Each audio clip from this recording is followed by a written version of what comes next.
My father accused me of stealing 15,000 Brazilian reals and kicked me out of the house when I was 19 years old. 12 years later, my sister found the money hidden in the wall along with a note from him. My name is Carolina. Today I'm 31 years old. But this story began 12 years ago, when I was 19 years old and still lived at home, naive enough to believe that family was synonymous with unconditional protection. I grew up in a quiet neighborhood on the outskirts of São Paulo, one of those where everyone knows each other at least by sight. Our house had 3 bedrooms, a backyard where my mother tried to grow mint and basil, and a garage that my father religiously locked every night. My parents had been married for 25 years at that time, although the last 6 had been marked by increasingly frequent arguments and increasingly long silences. I learned to sleep with headphones at 15. Playlist on random mode, volume high enough to muffle the screams coming from their bedroom. My father was always a man of explosive temperament. He never hit us, but he had a way of looking and speaking that made you feel small, insignificant, as if each breath you took was an inconvenience. He worked as a sales representative and behaved as if he had built an empire from scratch. Money was sacred to him. Loyalty too, at least his version of loyalty. He never hesitated to remind us, me and my older sister Melissa, that everything we had came from his sweat. My mother, Celia, was the buffer between us. Not that she was weak. She was just tired. The kind of tiredness that only comes after years of trying to keep peace in a war zone. She worked part-time at a veterinary clinic and spent the rest of her time trying to please my father in every possible way. Melissa always knew how to stay on his good side. She was the perfect daughter. Degree in business administration. Steady boyfriend since she was 20. Always well-groomed. Always polite. She didn't make mistakes, or at least didn't make mistakes that my father could see. I was the quiet one. The one who got mediocre grades, worked part-time at a bookstore, and preferred to stay home reading rather than going out to parties. I never caused problems. I just was never impressive enough. I remember the day everything changed as if it had happened yesterday. It was early April, 2 weeks after my 19th birthday. The heat had finally arrived, and I had just returned from my shift at the bookstore when I saw my father pacing back and forth in the living room, his face red, his eyes wild. I barely had time to put down my backpack before he turned to me. "Where is it?" he shouted. I blinked, confused. Where is what? My money. The 15,000 reais I had saved in the safe. They're gone. I thought he was joking. 15,000 reais was more money than I had ever seen in my life. "You had 15,000 reais in a safe?" "Don't play dumb," he growled, approaching. "I know it was you. You're the only one who knew the combination besides me." I stood there paralyzed. I had no idea he was keeping that money at home, much less that it was missing. "I didn't take anything, Dad." Liar. The word hit me harder than it should have. Not because it was the first time he accused me of something, but because this time I could see it in his eyes. He really believed it. He really thought I had stolen from him. My mother came running out of the bedroom, confused and panicked. "What's happening?" "She stole 15,000 reais from the safe," my father said coldly, pointing at me as if I were a criminal caught red-handed. "What?" "Carolina would never do that." "Don't defend her, Celia. The money is gone and she's the only one who had access. You don't need to be a genius to figure it out." Melissa appeared a few minutes later, clearly having been called from wherever she was. She looked between us confused, but said nothing, not a word. She just stood beside my father, with that same skeptical look she always gave me when she thought I was being too dramatic. I tried to defend myself. I begged him to listen to me. I offered that he search my room, my purse, my bank account. But it was no use. My father had already decided I was guilty. My mother didn't say much after that. She just seemed defeated, as if something had finally broken inside her. Melissa remained silent, and that silence was, in a way, worse than any accusation. That night, my father told me to pack my bags and leave. I was no longer welcome under his roof. I had nowhere to go. I hadn't started college yet. My savings were ridiculous. I had never looked for apartments because I thought I would live at home for at least another year while I figured things out. But none of that mattered. Within 24 hours, I was out. I spent the first 3 weeks sleeping on a friend's couch from the bookstore, trying not to cry every time I looked at my phone. Not because I was expecting my father to apologize. I knew that wasn't going to happen. It was because my mother didn't call. Melissa didn't text. No one reached out. I felt like a ghost. And then the rumors started. Extended family, family friends, even some people from my old school. I heard you stole from your father. What happened to the money? I didn't think you were like that. That's when I realized my father hadn't just kicked me out. He had made sure to destroy everything left behind. Every Christmas, every birthday, every family event. I was the elephant in the room who wasn't invited. And if I was mentioned, it was with a heavy sigh and a story about how I had chosen a different path. I tried to move on. Seriously, I tried. I worked. I saved. I ended up enrolling in an advertising college at night. It wasn't glamorous, but it was mine. I built a life. I made friends. I learned to carry the weight of being the disappointment. But the pain never completely disappeared, no matter how far I got. I found out about Melissa's engagement. I saw photos of family gatherings online, always missing one face, and that hit me again. The injustice. The betrayal. The fact that I had been labeled a thief by my own father and no one had bothered to investigate further. Only 12 years later did the truth finally come to light. Not from my father. Not from a dramatic confession or a sincere apology. No. It came from a damn renovation in the guest room. Melissa and her husband were renovating their house. During the demolition of an old wall, they found something hidden inside the structure. An old envelope, dusty and well-sealed. Inside were 15,000 reais in cash, along with a note. A handwritten note from our father. It said, "Keep until the divorce is finalized. Don't trust anyone. Not even Celia." Melissa called me that same day. I hadn't spoken to her in almost 8 years.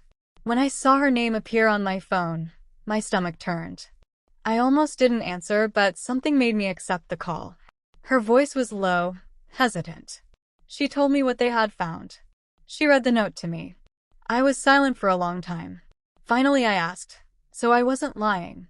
She let out a sigh, as if she had been holding it for years. "No, you weren't." Then she said something that made my blood boil. "Dad wants to talk. He said he wants to resolve this." It was at that moment that everything came back. Not just the accusation, but the silence. The betrayal. The years I was erased.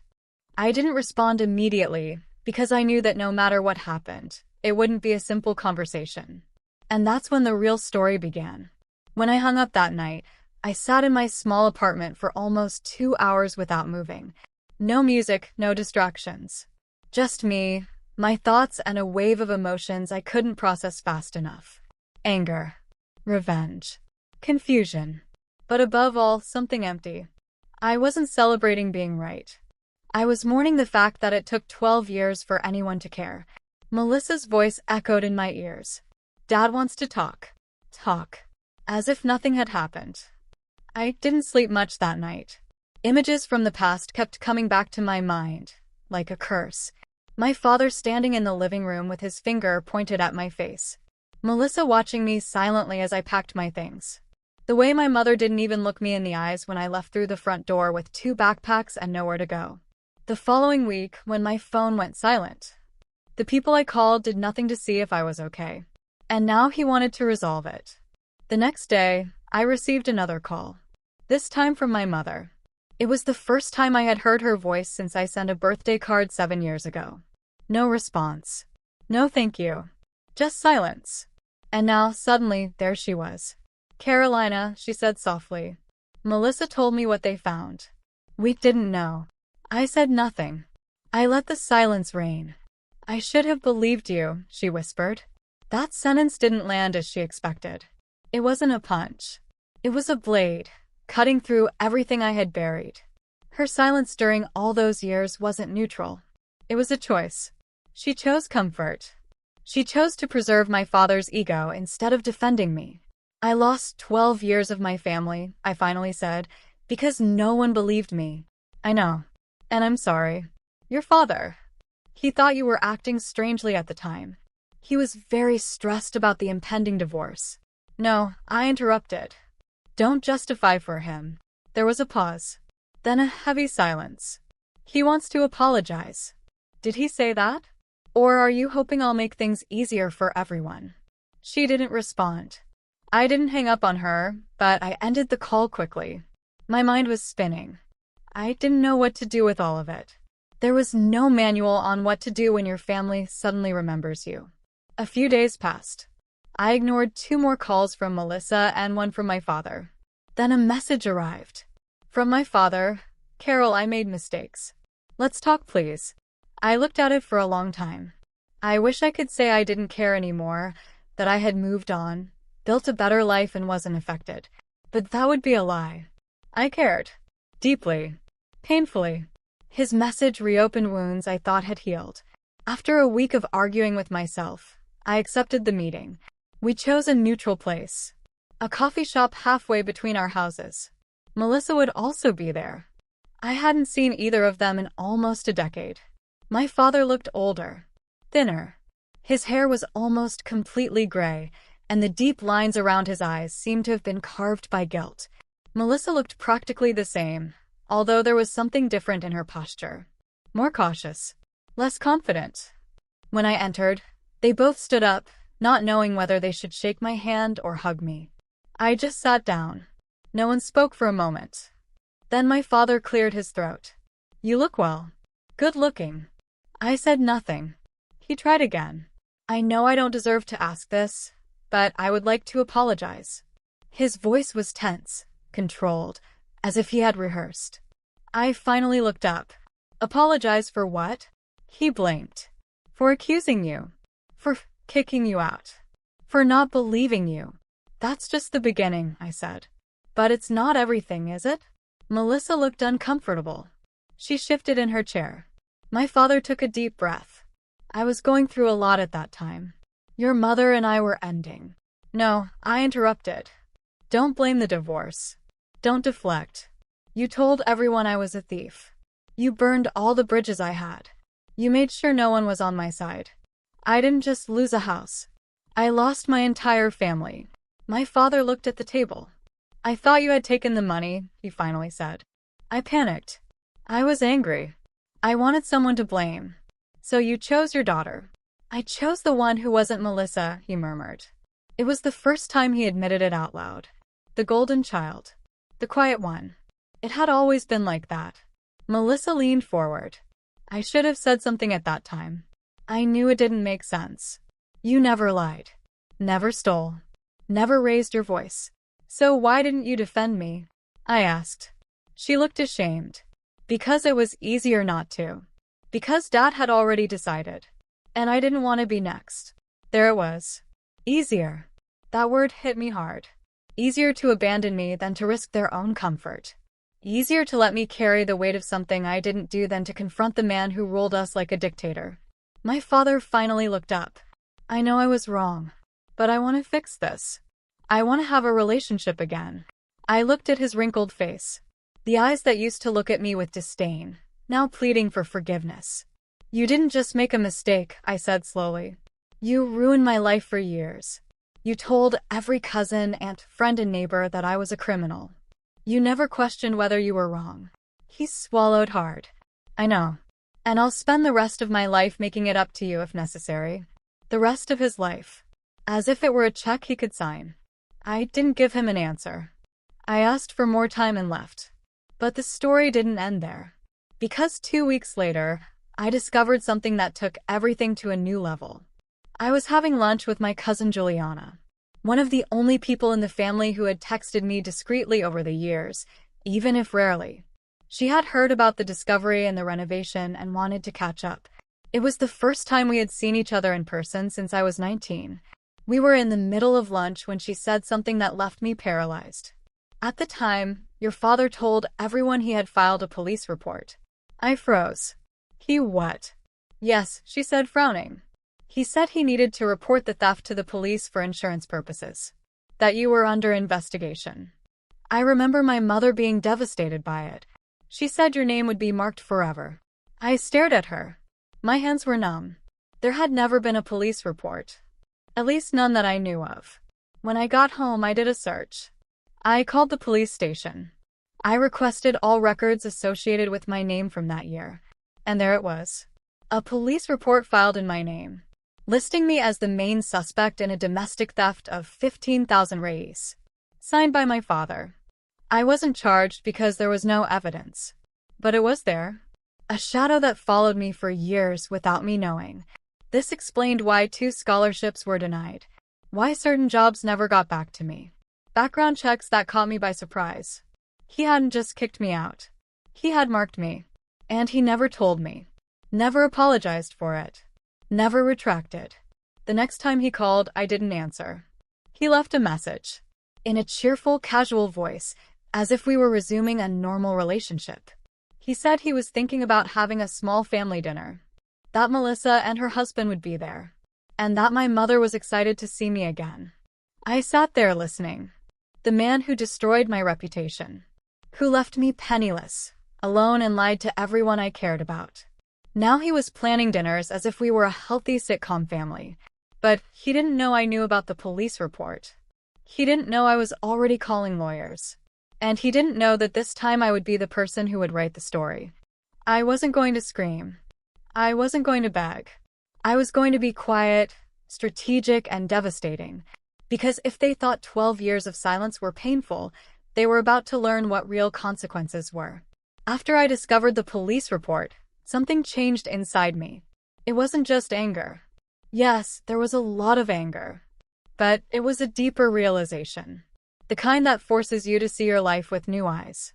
For 12 years, I thought the worst of everything had been the exile. The cold shoulders. The empty phone screen. But now I understood that it had been worse than that. Without me knowing, my own father had purposefully stigmatized my name legally, silently following me in job applications, rentals, scholarships, and internships like a shadow. I spent that night awake, reviewing every memory with a magnifying glass.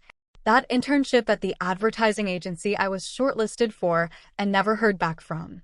The apartment application that was under review, until suddenly it wasn't anymore. Background checks, random questions that always caught me by surprise. Everything connected now. I hadn't just been rejected. I had been sabotaged. The next morning, I printed out the police report and put it on the kitchen table.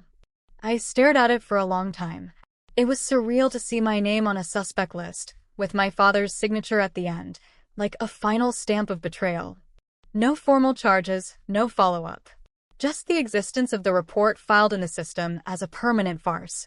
That's when I decided I wouldn't let this be the end of my story. I wouldn't let a decade of silence and sabotage define me. But I also knew I needed to be strategic.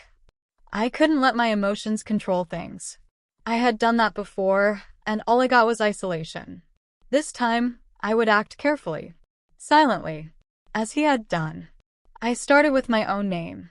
I requested all possible criminal investigation reports about me and analyzed them in detail. As expected, that report appeared repeatedly. A record. A clean crime, however. It was in the system as an archived domestic theft case, with no charges linked to my name. I consulted a lawyer I met through a friend in the nonprofit sector. She was insightful, patient, and had a calm way of speaking that made you feel nothing was impossible. This will take time, she told me after reading the documents, but it's not irreversible. She explained the steps to me. A petition to expunge or seal the report. Possibly a defamation lawsuit if we could prove malicious intent, especially since I was a minor when it happened. The statute of limitations would make that part tricky, but the emotional damage was real and potentially provable. At the same time, I started writing a journal. Not for a lawsuit. For myself. For the first time in years, I allowed myself to write what happened. The night I was kicked out. The months I lived on a friend's couch. The job interviews where I smiled through gritted teeth, trying not to seem desperate. The Christmas Eve I spent eating instant noodles while looking at photos of my family gathered around a tree without me. At first, writing the journal felt strange, then cathartic, and then addictive. I didn't know it yet, but that journal would become the basis for something much bigger. In the months that followed, I focused on rebuilding. Not just my name, but my sense of identity. I put my energy into my work. At the time, I worked as a freelance graphic designer for small businesses, startups, and content creators. The work was inconsistent, but meaningful. I decided to rebrand myself. New portfolio, new prices, new clients. I worked nights, weekends. I said yes to everything I could do. For the first time in a long time, I started to feel useful. That summer, I took on a design project for a small NGO that worked with women victims of domestic violence. It was a small job, didn't pay much, but it ignited something in me. The project contained testimonials from women in recovery, dealing with the past and reclaiming their power. That affected me deeply. I worked on that project with everything I had. When it was completed, the NGO coordinator thanked me profusely and passed my name to some colleagues. Within 2 months, I had a waiting list. Meanwhile, my lawyer made slow but steady progress. We filed paperwork to request a complete copy of the police report from that time. It took weeks, but when it arrived, it contained a crucial detail I hadn't seen before. A handwritten note from my father attached to the report. It said, "Carolina is a troubled girl. She's acting strangely. It's not the first time. I'm worried about what else she might do." Reading those words made my hands tremble. He didn't just accuse me of theft. He demonized me as a dangerous person to the police, to the system. My record was spotless. No arrests, no school suspensions, no history of violence, not even a late homework assignment. He invented a narrative, put it in writing, and sent it to the authorities as if he were rewriting my biography out of envy or resentment. When I showed this to my lawyer, she leaned back and crossed her arms, without reaction. "This changes things," she said. Meanwhile, I continued to rebuild my life in small but significant ways. I moved to a better apartment. It wasn't luxurious, but it was clean, quiet, and entirely mine. I adopted a cat from a shelter. Nina, a small, stubborn Siamese with more personality than coordination. Every morning we did the same circuit on the balcony, and every morning I felt a little more centered. My social life also grew. Not explosively, but enough. I reconnected with some old friends, started saying yes to things I used to avoid. Dinners, movies, even a short weekend trip to the beach. The loneliness I had carried for so long began to diminish, replaced by something warmer. It was still hard to trust people, but I was trying. Professionally, things started to take off. My freelance business grew. One of my clients, a lifestyle influencer with a reasonable number of followers, offered me a long-term retainer contract. I started earning decent money for the first time in my life. I wasn't rich, but I was stable, independent. And then one night it happened. I received a message from Melissa. It was a screenshot of a Facebook post from my father. The post was long, overly sentimental, and full of half-truths. He talked about the power of forgiveness, how family bonds can be healed over time, and how rebuilding bridges starts with honest conversations. It ended with a photo of us when I was a child. I was sitting on his shoulders at a family barbecue. We were laughing. Did I feel bad? Not because he wanted to redeem himself, but because he wanted to control the narrative. He wasn't reaching out to me directly. He was presenting himself to an audience, preemptively controlling the situation. My stomach turned when I read the comments. "Good that you're reconnecting. Family is everything. I'm so proud of you for taking the first step." And there it was again. That familiar feeling of being erased. Rewritten. He wanted to be seen as a remorseful father, brave enough to admit his mistakes. But he hadn't told the world the truth. He hadn't admitted the police report, the 12 years of abandonment, or the smear campaign. He was chasing me. He wanted redemption without responsibility. It was at that moment I realized I couldn't let this go unnoticed. I wouldn't be vindictive, but I wouldn't be silent. Not anymore. I took the journal I was writing and started typing. I put all the memories in a document. I didn't spare myself. I didn't dramatize. I just told the truth. I included dates, details, screenshots, and documents. Carefully and methodically. I wasn't planning to post yet. I wasn't sure where it would end, but writing made me feel strong. And one night, as I sat rereading everything, I realized something. He still saw me as a 19-year-old girl, quiet and afraid to cause trouble. But I was no longer that person. Not anymore. He thought his apology dinner and Facebook post would erase the past. But I had built something stronger than approval. I had rebuilt myself. And soon I would decide what to do with the truth. Because justice wasn't just about being believed. It was about being heard. And he would hear every word. I didn't write the post to go viral. That was never the goal. When I started typing it, it was just for me. A letter I would never send. A truth that needed to come out of my chest so I could finally breathe. But as I edited, as I went through page after page of dates, screenshots, photos, and memories, something began to take shape. It wasn't just a rant. It was a record. A decade of silence, documented. The kind of story that didn't need exaggeration because the truth was already heavy enough. I gave it a simple title. 12 years ago, my father accused me of stealing 15,000 Brazilian reals. This week, my sister found the money behind a wall. I didn't post it. Not yet. But it was there on my desktop. Saved in 3 places: Google Docs, an external hard drive, and an encrypted backup. I wouldn't let this disappear. This time, I was in control. But I knew that before making any move, I needed to understand what my father had been doing all these years. I was focused on surviving, rebuilding, and moving forward. But he had had a decade to shape the narrative as he wanted. And if that Facebook post was any sign, it was that he was already preparing the ground for his redemption arc. So I started asking around. I talked to Juliana again, the cousin who had warned me about the police report. She was cautious at first, not knowing how much she should tell. But as soon as I promised to keep her name out of anything public, she began to open up. After you left, he told everyone it was too painful to talk about it, she said. He made it seem like you had lost control. He said he tried everything, but that you refused to admit what you did. She paused. Then he kind of sold the idea that you were away by your own choice. By choice? I asked, incredulous. She nodded. He said you broke relations with the family. Said you were angry about the divorce and told everyone to go to hell. I leaned back, shocked. So I was the villain who left. Not the daughter who was kicked out. The rebellious teenager who chose estrangement. Yes, she said gently. He made it seem like you just didn't want anything to do with the rest of us. I didn't even know what to say. The story I had lived, the raw pain of being exiled, accused, abandoned, was being rewritten as teenage rebellion. But you believed me, I said softly. Juliana smiled sadly. I always thought something didn't make sense. But what could I do? Your father made it very clear that asking questions wasn't welcome. And no one wanted to take sides. That phrase again. No one wanted to take sides. For 12 years, everyone chose neutrality. And by doing so, they chose him.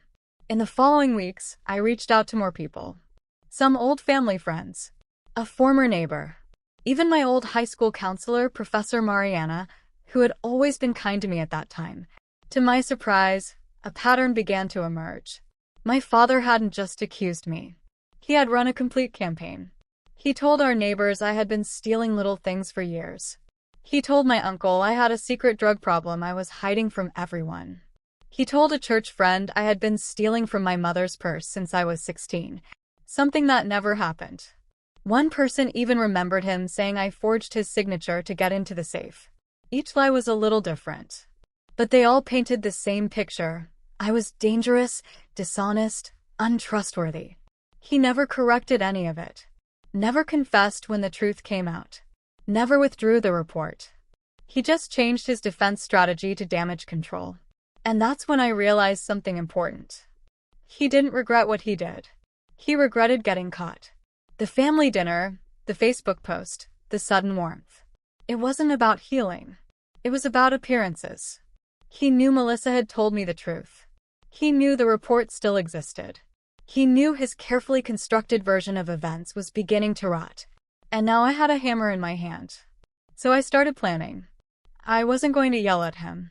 I wasn't going to show up at his house or stage a dramatic confrontation. That's not how he operated. He didn't yell. He didn't throw punches. He moved in whispers, in gossip, in silent conversations behind closed doors. So I would win at his own game. The first step was legal. In collaboration with my lawyer, we filed an official petition to seal and remove the police report from all public databases. It would take time, but we had a solid case, especially with the discovery of the money and the note in his handwriting. Melissa was willing to sign a sworn statement confirming when, where, and how she found everything. The second step was personal. I wrote a letter to the family. Nothing emotional, nothing dramatic. Just factual. I explained what happened. The accusation. The report. The consequences.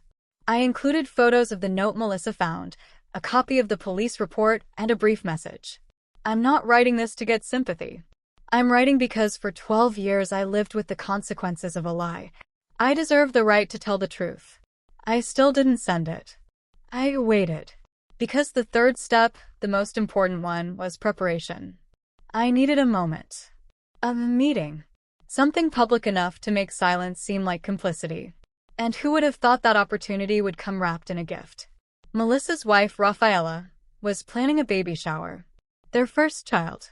She invited the whole family. Even me. At first, I thought about declining. I didn't want to tarnish their moment with all this background. But Melissa called me and insisted. You should be there, she said. Your family, no matter what he says. I agreed with one condition, that my father not be warned. Melissa hesitated. Are you planning something? I'm planning the truth, I said. Nothing more. The baby shower would be in mid-July. A picnic-style event at a local park. Rented pavilion. Catered food. Everything. Many relatives planned to show up. People I hadn't seen since I was a teenager. People who still looked at me like a ghost when they saw me in public. I decided that would be the day I set things straight. I printed 30 copies of my letter. I sealed each one carefully and put it in an envelope marked, "Please read before leaving." Then I showed up. I didn't make a scene. I didn't mention the past. I smiled. I greeted. I congratulated Rafaela and Melissa. I brought a gift. I sat at my table with some cousins and chatted politely. I helped stack plates when the wind picked up. My father was there, of course. He gave me a strange smile. He didn't approach, but he watched me as if he were waiting for a bomb to drop. And near the end of the party, when people were starting to put away their things, I silently handed out the envelopes. One to each family. I didn't say what it was. I just smiled and said, "Take this with you. Please read it when you have time." Some people opened immediately. Others waited. But within 10 minutes, I saw the wave begin. Eyes widened. Mouths opened. People looked at my father, then back at me. He noticed. Of course he noticed. He started moving quickly in my direction. Jaw tense. Hands clenched. "What did you do?" he hissed. I didn't hesitate. I told the truth. "This is a private matter." "No," I said. "You made it public when you told everyone I was a thief. You made it public when you filed a false police report. You made it public when you spent 12 years defaming me. You're trying to destroy this family." "No," I said calmly. "I'm reclaiming my name." He looked about to explode, but the eyes on him stopped him. For the first time, he was the only one under scrutiny. For the first time, the whispers weren't about me. I didn't stay much longer after that. I said goodbye to Rafaela and Melissa. I thanked them and left. Calm. Steady. Unshakable. That night, my inbox was full of messages. Some were apologies. Others were shocked questions. Some were silent hearts or crying emojis. But they all said the same thing: I had no idea. And that was the point. It wasn't revenge. It wasn't anger. It was recognition. The truth had been revealed. But the consequences were still to come. And I wasn't finished yet. The baby shower changed everything. Not instantly. Not in a cinematic explosion of screaming and apologies, but in that silent cascade effect that truth always provokes. One envelope at a time. One conversation at a time. It spread not just among my extended family, but throughout the entire ecosystem that my father had carefully built over the last decade. The neighbors, the old family friends, the church group he liked to attend, everyone who had heard his version of the story, that I was a selfish, ungrateful daughter who had betrayed him and abandoned the family, now had mine. In my own words. And with evidence. But I wasn't finished. Because while the emotional revenge was healing itself, there was still the question of my name, legally and professionally. The police report had been damaging in ways I was only beginning to understand. My lawyer had started tracking places where that incident could have silently interfered with opportunities. Internships that passed me over. Housing applications that mysteriously stalled. In one case, a small media company I applied to 5 years ago admitted, off the record, that a background check was the reason they didn't move forward. Despite your qualifications, there was a red flag in the system, they told me. We scheduled a formal request for the report to be completely expunged and removed from all databases. This required a statement, documentation, and one more thing, a letter from my father retracting his accusation. I didn't ask for this immediately. I knew he wouldn't give it willingly. But I had a plan. After the baby shower, the calls started. Aunt Marina, cousin Raphael, even a family friend named Eduardo, whom I hadn't seen since I was 17. Most were shocked. Some apologized. Some were defensive, not with me, but with their own silence. One of them told me something that hit me like a punch in the stomach. Your father never mentioned anything about a note behind the wall. He told us you confessed, that you admitted to stealing and then ran away in shame. I stared at that message for a long time. He hadn't just accused me. He had turned me into fiction. My father had written a version of me that didn't even exist. A dishonest, manipulative girl who admitted to stealing and then left in angry shame. My record was spotless. No arrests. No school suspensions. No history of violence. Not even a late homework assignment. He invented a narrative, put it in writing, and sent it to the authorities as if he were rewriting my biography out of envy or resentment. I drafted a final message. Not for my family, but for my father. An email. Simple, without emotion, without drama. Subject, next steps. Dad, you know what you did. And now everyone else knows too. But this isn't over. Attached is a statement you need to sign. A formal retraction of the accusation you made in 2013, including the note you left behind the wall. We'll submit this along with the motion for the police report to be completely sealed and removed. This is the bare minimum. If you refuse, we'll proceed without your cooperation, but that path will include a public defamation lawsuit that I've already started preparing with my lawyer. I've gathered enough evidence, police documents, witness statements, messages, sworn testimonies, to build a very strong case. If this goes to court, the details will become public. Everything. Every lie you told. Every person you manipulated. Every opportunity you cost me. I don't want that. But I won't be your ghost anymore. You have 5 business days to respond. Carolina. I wasn't expecting a response, but 3 days later I received one. A single PDF. Signed and dated. No apologies. No explanations. But it was done. We submitted the retraction with our petition. Within 3 weeks, the report was permanently sealed. Any trace of it was erased from my record. Legally. Professionally. Digitally. It no longer existed. And with that, I had everything I needed. But I still wasn't finished. The last part of my plan was silent. Intentional. Permanent. Over the past year, I had dedicated myself to rebuilding my life, career, and identity. I had a portfolio full of successful projects, a growing client list, and a reputation for precision and professionalism. But now I wanted to use my voice for something more. I launched a podcast. Small. No sponsors, no pompous introduction. Just me, a microphone, and stories. Real stories. The first episode was called The Daughter Who Was Erased. I didn't use names. I didn't need to. I told my story. From the day I was accused, to the couch I slept on, to the cat I adopted, and to the wall panel in the guest room. I included every moment of the journey. Not to shame anyone, but to show people what it's like to be excluded from your own family without a second thought. The episode went viral. Not overnight, but slowly, one share at a time. People who had been accused, abandoned, misunderstood, told their stories in writing. Some told me they reached out to siblings for the first time in years. Others said they finally confronted a parent who had manipulated them for decades. I didn't want to become a voice for anyone, but somehow I did. And that became the final act of my revenge, being heard. Not as a victim, not as a lost child, but as a woman who rebuilt herself from the ashes and turned betrayal into something meaningful. My father never responded to the podcast, but I heard that his church group quietly removed him from the Community Assistance Committee. That some family friends stopped returning his calls. That his name was no longer as famous. He didn't lose everything, but he lost control. And for a man like him, that was worse than losing money. I saw my father again a few months later, by chance at the supermarket. He saw me near the dairy aisle. Our eyes met for a second. He gave a slight nod. I didn't nod back. I turned around. I paid for my groceries and left into the sun without looking back. I didn't need anything more from him. Not his guilt. Not his apologies. Not even his silence. Because I had something stronger. My truth. My life.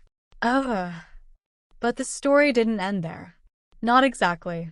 3 months after the podcast launch, I received an unexpected message. It was from Professor Mariana, my old high school counselor.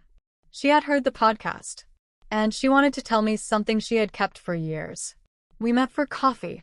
When we sat down, she looked nervous, as if she were carrying a weight she could finally release. "Carolina," she began, "there's something you need to know. At the time when everything happened, your father came to the school." I frowned. "To the school? Why?" "He wanted me to write a negative recommendation letter. He said you were applying for some scholarships and that I should be honest about your character." I felt my stomach turn. "And did you write it?" "No," she said firmly. "I refused. I told him you were one of my best students and that I wouldn't write anything that could harm you. But he insisted. He said I didn't know your true side." She paused, her eyes welling up. "I should have done more. I should have asked what was happening. But I was afraid to get involved in family matters. And I've regretted that every day since." I held her hand across the table. "You didn't write the letter. That was already a lot." "But it wasn't enough," she whispered. "Because he found someone else who wrote it." My blood ran cold. "Who?" "The academic coordinator. Mr. Augusto. He and your father were longtime friends. Your father convinced him that you had serious behavioral problems that I was ignoring out of favoritism." Everything made sense now. Those scholarships that were denied without explanation. The opportunities that simply evaporated. It wasn't just the police report. It was a systematic campaign. "Do you have any proof of this?" I asked, my voice surprisingly calm. She hesitated, then pulled an envelope from her purse. "I kept this. I didn't know if I should, but something told me not to throw it away." Inside was a printed email. From my father to Mr. Augusto. Dated June 2013. "Augusto, I need your help.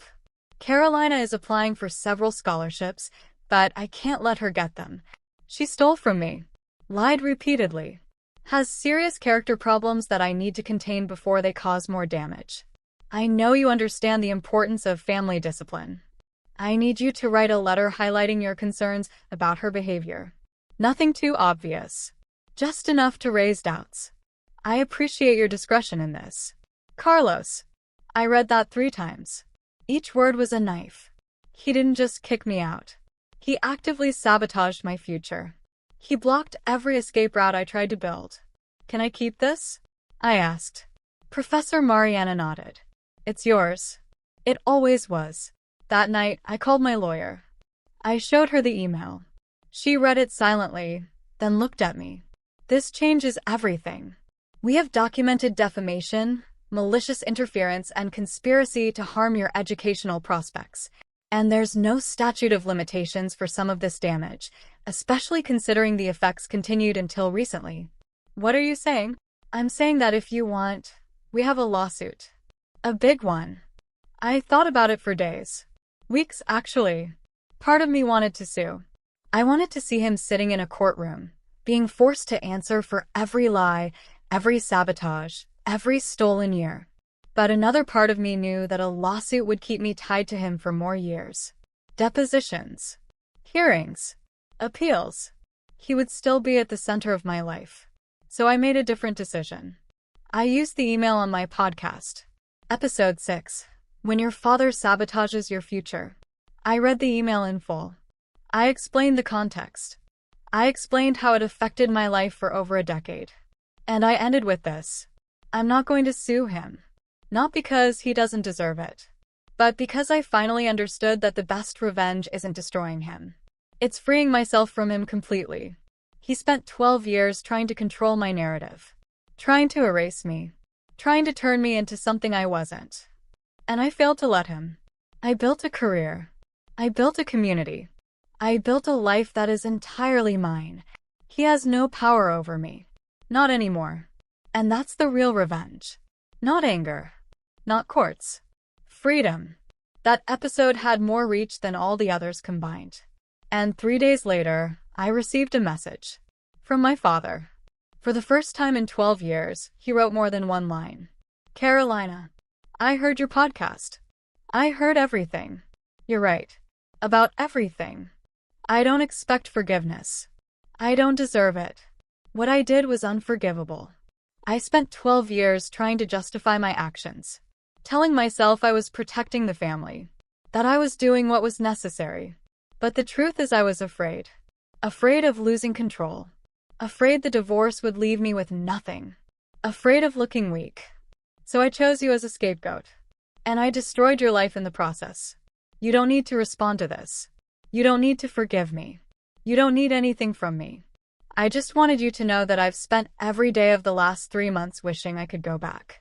But I can't. All I can do is say you're the strongest person I've ever known.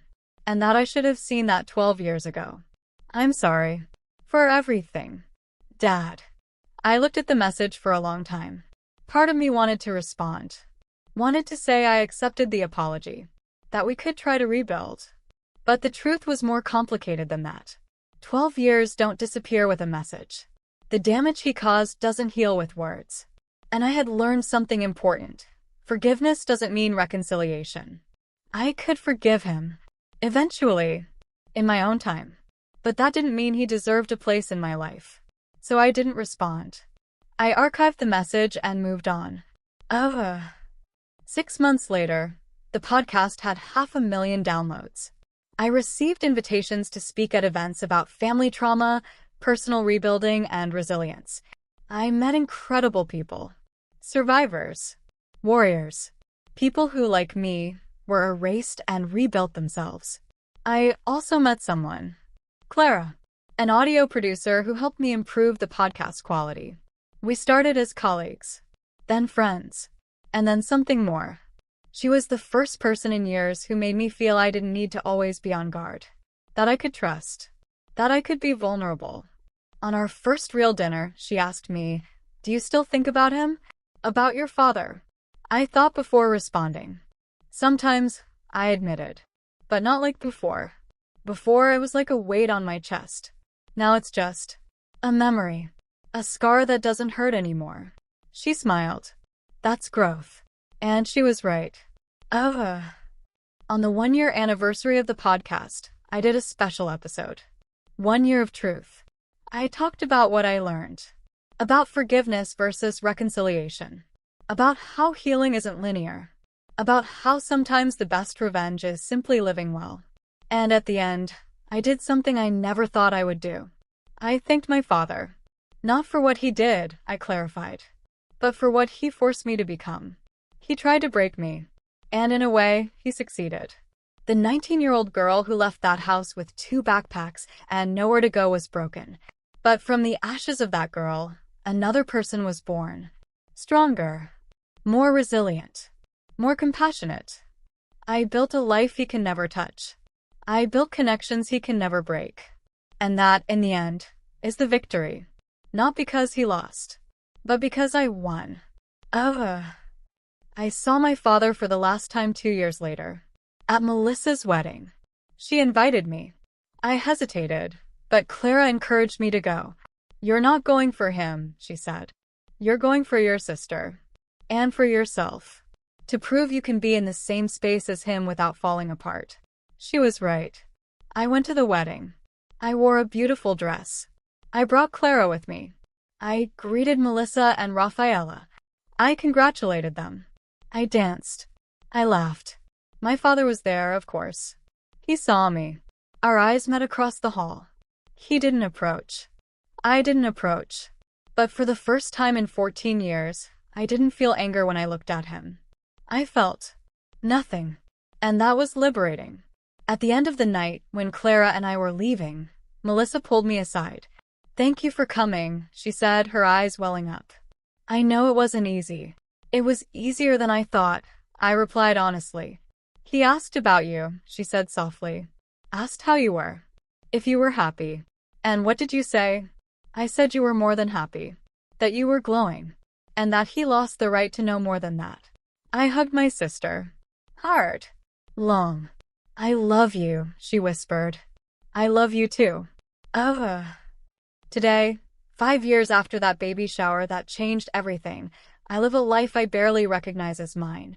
I have a successful podcast production company. I help other people tell their stories. Stories of survival, resilience, rebuilding. I live with Clara in an apartment full of light and plants. Nina, now an elderly pampered cat, still wakes us up every morning demanding attention. I keep in touch with Melissa. I see my nieces regularly. I rebuilt some bridges with extended family. But my father? I don't talk to him. I didn't block him. I don't need to. We simply went separate ways. And I'm at peace with that. Because I learned that forgiving doesn't mean forgetting. It doesn't mean letting someone back into your life. It doesn't mean pretending the damage never happened. Forgiving means releasing the weight. It means stopping letting the past control your present. It means choosing your own peace above someone else's guilt. Sometimes I still think about that 19-year-old girl. The one who was accused, kicked out, erased. I wish I could go back in time and tell her, "It's going to hurt. It's going to hurt a lot. There will be nights when you'll cry yourself to sleep. Days when you'll question your own worth. Moments when you'll want to give up. But don't give up. Because on the other side of that pain, there's a life waiting. A life better than you ever imagined. A life that is entirely, completely, undeniably yours. And that life is worth every scar." My name is Carolina. I'm 31 years old. And this is my story. Not his version. Not the version he wanted the world to believe. My truth. My life. My own words. And finally, after all these years, I am free. If this story touched you in any way, please leave a like and subscribe to the channel for more stories of overcoming injustice.